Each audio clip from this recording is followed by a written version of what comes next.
Oh, so finally, let us start. Good afternoon, everyone.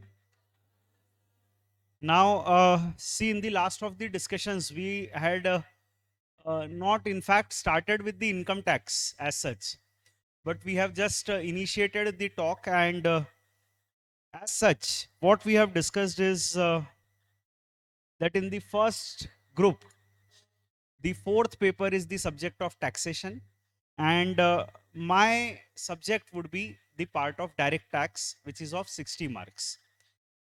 In fact दुनिया भर के देशों को दो तरीके से क्लासिफाई किया जाता है, और दुनिया भर के देशों को हम कई सारे के देशों को सिविल लॉ कंट्रीज कहते हैं, और कई सारे देशों को हम कॉमन लॉ कंट्रीज कहते हैं.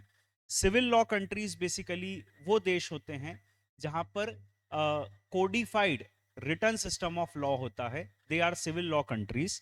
एंड कॉमन लॉ कंट्रीज वो होती हैं बेसिकली जहां पर कॉमन सेंस और लॉजिक पर लॉ चलता है.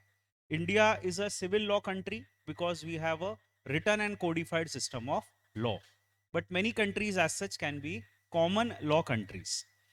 अब इंडिया में क्योंकि written and codified system of law है, तो हमारे यहाँ हर चीज का एक्ट होता है. हम जैसे contract act, sale of goods act, ऐसे कई कुछ एक्ट्स पढ़ चुके हैं, और ऐसे ही कई सारी चीजों पर यहाँ पर एक्ट होता है.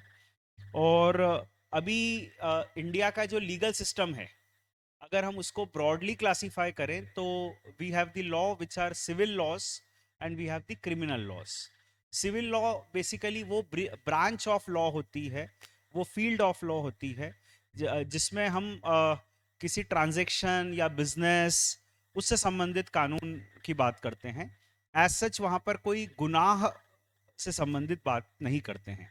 तो सिविल लॉ कई तरह के होते हैं, जैसे कि बिजनेस से संबंधित होते हैं, like the partnership act, the companies act, the you can say the LLP act, the cooperative societies act, the trust act. ऐसे कई सारे laws होते हैं which are related to business organization. कई सारे laws होते हैं related to transactions like contract act, sale of goods act, and we have also the immovable property act. तो इस तरह के transactions से संबंधित law होते हैं. और ऐसे ही कई सारे लॉज में से एक फील्ड ऑफ लॉ होती है द फील्ड ऑफ टैक्सेशन, जहां पर कानून सरकार को रेवेन्यू देने के लिए होता है, सरकार को पैसा मिल सके उसके लिए कानून होता है, टैक्स लॉज होते हैं. और टैक्स लॉज को हम ब्रॉडली दो कैटेगरी में डिवाइड करते हैं, the direct taxes and the indirect taxes. And उसके कुछ एग्जांपल्स हमारे सामने हैं. डायरेक्ट टैक्स जैसे कि wealth tax, income tax, property tax, और इनडायरेक्ट टैक्स जैसे कि GST, custom, excise etcetera. Now उसके बाद हमने ये भी पढ़ा था पिछले ही डिस्कशंस में, जो अपन ने एड्रेस किया है वो बात कर रहे हैं. तो डायरेक्ट टैक्स में we have also addressed why do we have taxes, why there is a need to have taxes.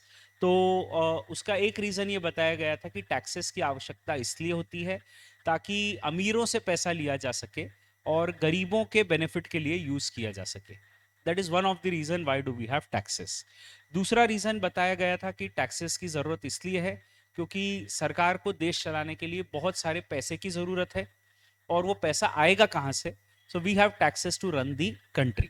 So that is another reason why do we have taxes, ताकि सरकार को पैसा मिल सके देश चलाने के लिए.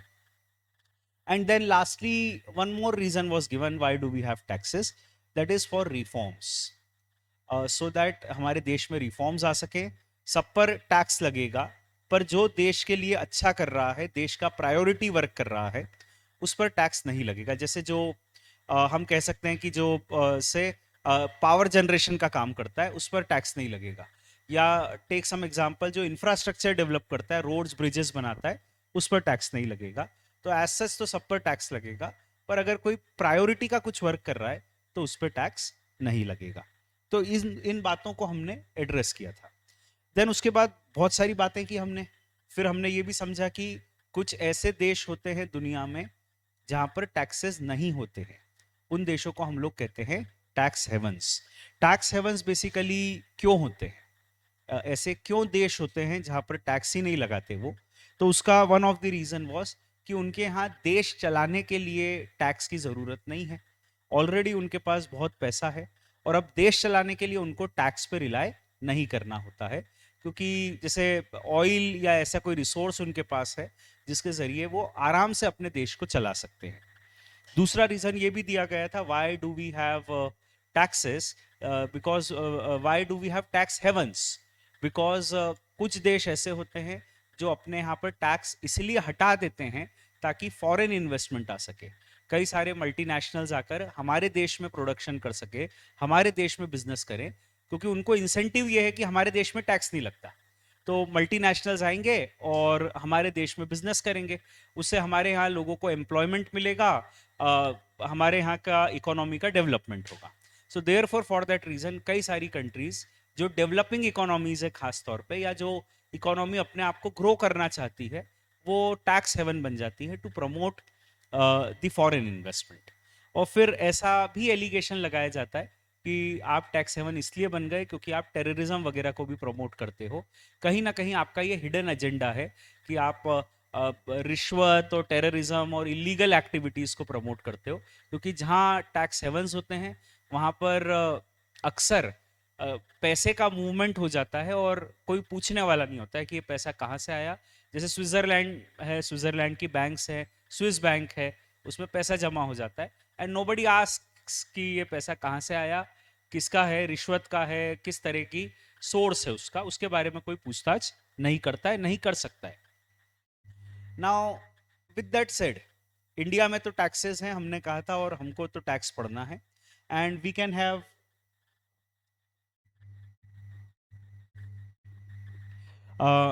इंडिया में तो टैक्सेस हैं and we can have direct taxes and indirect taxes. There are basically two wings of the taxes, direct and indirect taxes. Direct taxes वो होते हैं जहां पर the incidence and levy of tax is on the same person, that is tax जिसकी जेब से जा रहा है